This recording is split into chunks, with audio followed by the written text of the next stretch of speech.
আমরা আজকে রাধারানী গল্পের বঙ্কিমচন্দ্র চট্টোপাধ্যায়ের লেখা রাধারানী গল্পের তৃতীয় পর্ব নিয়ে আলোচনা করছি। আমরা বিগত দিনে দেখেছিলাম যে রাধারানী যখন মেলা থেকে ফিরে আসছে সে অত্যন্ত কাঁদছে, কান্নাকাটি করছে। সে রাস্তা হারিয়ে ফেলেছে, পিচ্ছিল রাস্তায় বারবার পড়ে যাচ্ছে, তার মালা বিক্রি হয়নি। এমন সময় তার একজন পুরুষ মানুষের সঙ্গে দেখা হয়, জনৈক পুরুষ, যে সেও পিছলে পড়ে গেছিল রাধারানীর গায়ের ওপরে। যথারীতি তাদের দুজনের মধ্যে পরিচিতি হয়।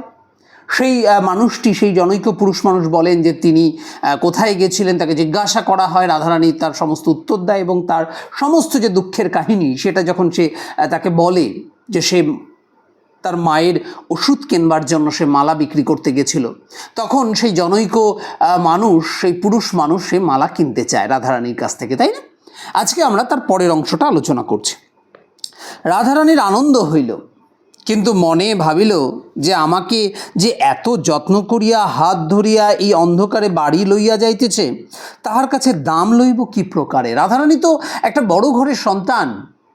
সে জানে যে সে ভাবছে যে আমি যে মানুষটা আমাকে অন্ধকারের মধ্যে হাত ধরে নিয়ে যাচ্ছে, আমাকে সঠিকভাবে বাড়িতে পৌঁছে দেওয়ার ব্যবস্থা করছে, তার কাছ থেকে সে একটা মালা নেবে, তার কাছ থেকে আমি মালার পয়সা নেব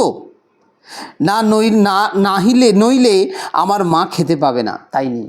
তার মনে হচ্ছে যে আমি যদি না নিই তাহলে আমার মা তো খেতে পারবে না, তার অসুস্থ, তার পথ্য কিনবো কী করে? তাই সে ভাবলো ঠিক আছে, মনে ভাবলো তা নেই। এই ভাবিয়া রাধারানী মালা সমভিবাহারীকে দিল।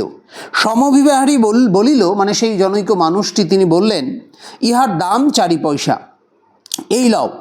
সমভিবাহারী এই বলিয়া মূল্য দিল। রাধারানী বলিল, এ কি পয়সা?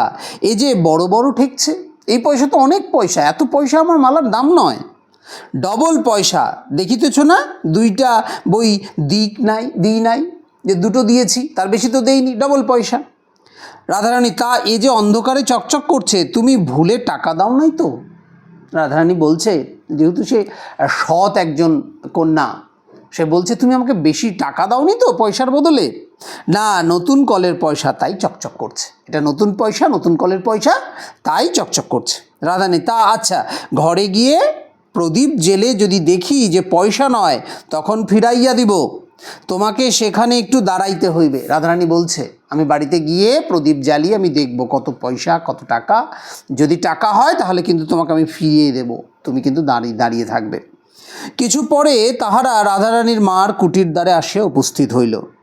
সেখানে গিয়া রাধারানী বলিল, তুমি ঘরে আসিয়া দাঁড়াও, আমরা আলো জ্বালিয়া দেখি টাকা না পয়সা। তুমি এখানে দাঁড়াও, আমি আলো জ্বালিয়ে দেখি এটা টাকা না পয়সা দিয়েছো তুমি। সঙ্গী বলিল, আমি বাইরে দাঁড়াইয়া আছি, তুমি আগে ভিজা কাপড় ছাড়ো, তারপর প্রদীপ জ্বালিও। তোমার গোটা গা ভিজে গেছে, যা জামা কাপড় ছিল, যা শাড়ি ছিল, সেটা ভিজে গেছে, তাই তুমি তোমার ওই ভেজা কাপড়টা আগে ছাড়ো, তারপরে প্রদীপ জ্বালিয়ে দেখো।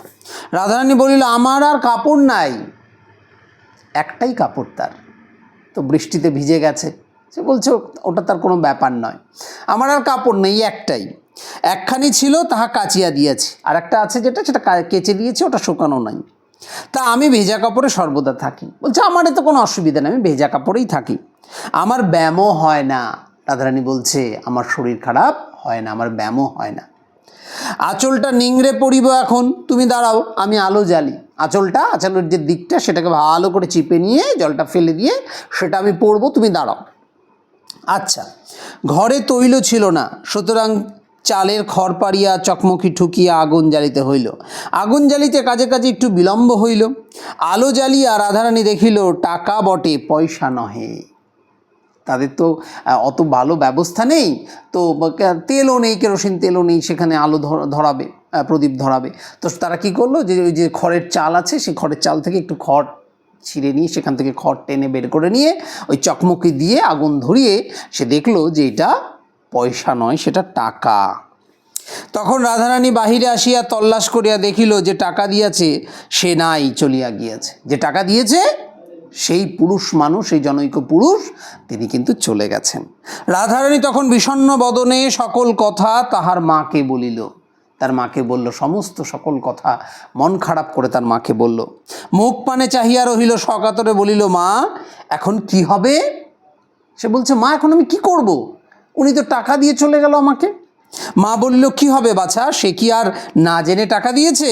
সে দাতা, আমাদের দুঃখ শুনিয়া দান করিয়াছে, আমরাও ভিখারি হইয়াছি, দান গ্রহণ করিয়া খরচ করি। বলো, সে আমাকে দান করে গেছে, আমাদেরকে দান করে গেছে, আমাদের কষ্টের কথা শুনে আমাদেরকে দান করে গেছে, তাই আমরা সেই টাকা খরচ করব। আজকের ক্লাস আমরা এখানেই শেষ করছি।